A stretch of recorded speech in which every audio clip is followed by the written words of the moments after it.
Hello, and welcome to the N1 Lifestyle channel. Today's episode is my first of Ask Me Anything. The questions I'm going to cover today are the ones that I'm asked most frequently, so I felt appropriate to cover them off first. And the number one question I get asked is, what is my top priority when it comes to well-being? And quite simply put, it's sleep. So sleep is the function that allows our body to recover and rejuvenate. And we all know that when we don't get enough sleep, our body just isn't functioning at its best. And certainly it's going to have some negative implications into other functions within the body. So one of the things I've done over the last 3 years is to start to track my sleep. And I use an Oura ring currently.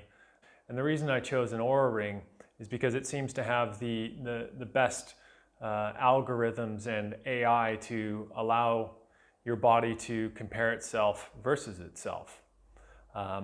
And what I've learned over these 3 years are what are the things that impact my sleep the greatest, such that I can then alter them to improve my quality of sleep. So one of the very first things I noticed, which was a bit of a surprise to me, was caffeine. So for as long as I can remember, I've been drinking caffeine even with dinner. Sometimes after dinner, I'd have an espresso with dessert or something like that. And caffeine never really impacted how I fell asleep. But what I learned is it affected the quality of my sleep. So I learned that my heart rate would remain higher than normal. My heart rate variability would be lower than it's supposed to be. And then my deep sleep and my REM sleep cycles were much shorter than they are when I don't have caffeine in the afternoon. So actually I've stopped drinking caffeine more or less past 12 noon. Another thing that I've done is to ensure that I go to sleep at the same time every day, or more or less. So my aim is to go to sleep about 10 o'clock every night, because I typically wake up somewhere between 5:30 and 6. And if I go to sleep at 10, it gives me somewhere between 7.5 to 8 hours of sleep, which I find is adequate for me to function at my best the subsequent days. Another thing is I stop eating somewhere around 3 hours before I go to bed.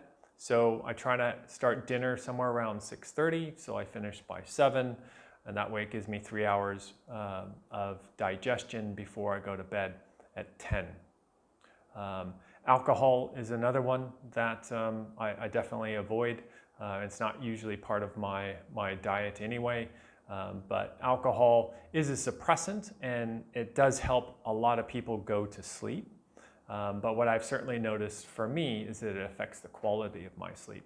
So alcohol is a toxin and your body needs to process that toxin. And when I have had alcohol in the past, I'll notice again that my heart rate is high, my heart rate variability is low, and the duration of my deep and REM sleep are shortened. Really the last one is the temperature of the bedroom. We try to keep the bedroom cold, so we set the aircon to about 24 degrees, which isn't super cold, but it's cold enough that we sleep well and it doesn't waste a lot of electricity. So the next question I get quite a lot is, what do I eat when I want something sweet? So being in a ketogenic lifestyle, having sweet treats is kind of a no-no, especially if they're ones that are mass produced. But usually my go-to sweet, which isn't all that sweet to be honest, is dark chocolate. And my dark chocolate that I like to choose is somewhere between 77% or 75% all the way up to about 88%. And that usually does the job for me. If I do feel I want something a little bit different other than dark chocolate, because that gets a bit boring, I do make keto treats or desserts. My favorite is the Basque Cheesecake, which I've done a video on that, and I'll link that down below.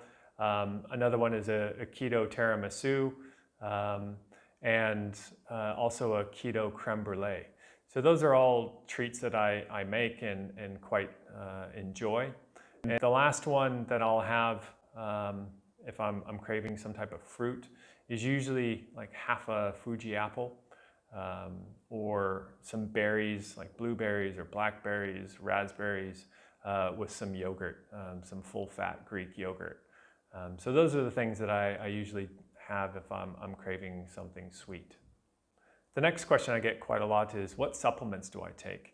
And to be fair, I take a fair amount of supplements, but the ones that I take on a consistent basis, on a more or less daily basis, are multivitamin. So Thorne has a multivitamin that's a 2 a day. So I have one when I have lunch, and then I'll have another one with dinner. And again, it covers all the bases for me. Another one that I have is fish oil, so omega-3 with 1,600 milligrams between DHA and EPA. Another one that I take is Astaxanthin. So Astaxanthin is a chemical compound that comes from algae, and I primarily take this for skin protection, UV protection. I also take creatine every day. I mix about 2.5 grams of creatine in my coffee every morning, and I'll usually have the other 2.5 grams somewhere in the afternoon. And the last thing that I take regularly is a liposomal glutathione. When I've had my blood tests done to track my micronutrients, one of the compounds that used to come up low on a regular basis is glutathione. And glutathione is your body's master antioxidant. And antioxidants are used to get rid of free radicals, and which is usually caused by different stresses that you put on your body. So whether it's mental stress or it's physical stress, through exercise, or just physical stress because of things that are happening within your body will use up glutathione. So I take a liposomal glutathione about every 3 days, and seems to do the job, because when I've had my subsequent blood tests done, my glutathione levels have been spot on. So there you go. There's 3 of the most frequently asked questions that I get. If you have any further questions with regards to these, or any questions in general, put them down in the comments, and I'll get back to you, and maybe I'll even create another video that has your question in it. So until next time.